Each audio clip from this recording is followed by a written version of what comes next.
Hi అండి, welcome to my channel Krishna's world.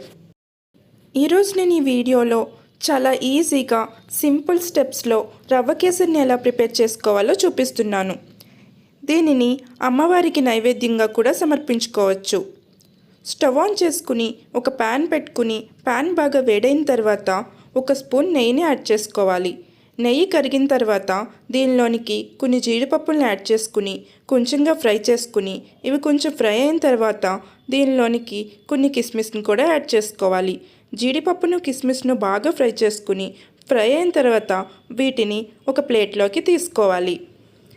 తరువాత ఇదే ప్యాన్లోనికి ఒక స్పూన్ నెయ్యిని యాడ్ చేసుకుని కరిగిన తర్వాత ఒక కప్పు బొంబాయి రవ్వని యాడ్ చేసుకోవాలి.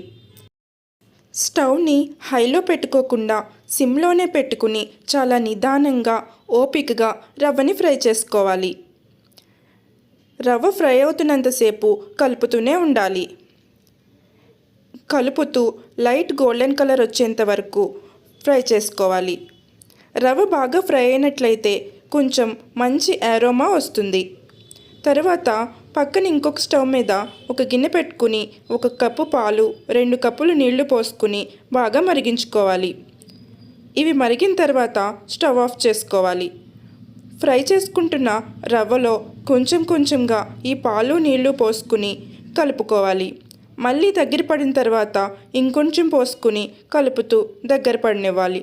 అలా మొత్తం వేసి ఉడికించుకోవాలి. తర్వాత దీనిలోనికి చిటికెడు ఫుడ్ కలర్, 1 కప్పు రవ్వకి 1.5 కప్పు పంచదారని యాడ్ చేసుకోవాలి. పంచదారని యాడ్ చేసుకున్న తర్వాత కన్సిస్టెన్సీ అనేది కొంచెం పలచబడుతుంది. ఇదంతా బాగా దగ్గర పడేంత వరకు ఉడికించుకోవాలి. ఫుడ్ కలర్ నచ్చిన వాళ్ళు స్కిప్ చేయొచ్చు. దీనిలోనికి ఇంకొక స్పూన్ నెయ్యిని యాడ్ చేసుకోవాలి. 1 కప్పు రవ్వకి 1/2 కప్పు నెయ్యి అయితే కరెక్ట్గా సరిపోతుంది.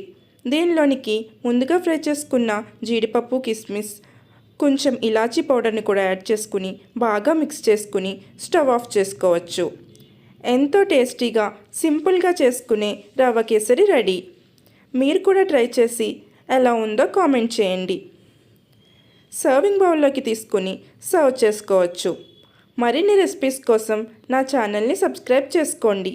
Thank you for watching.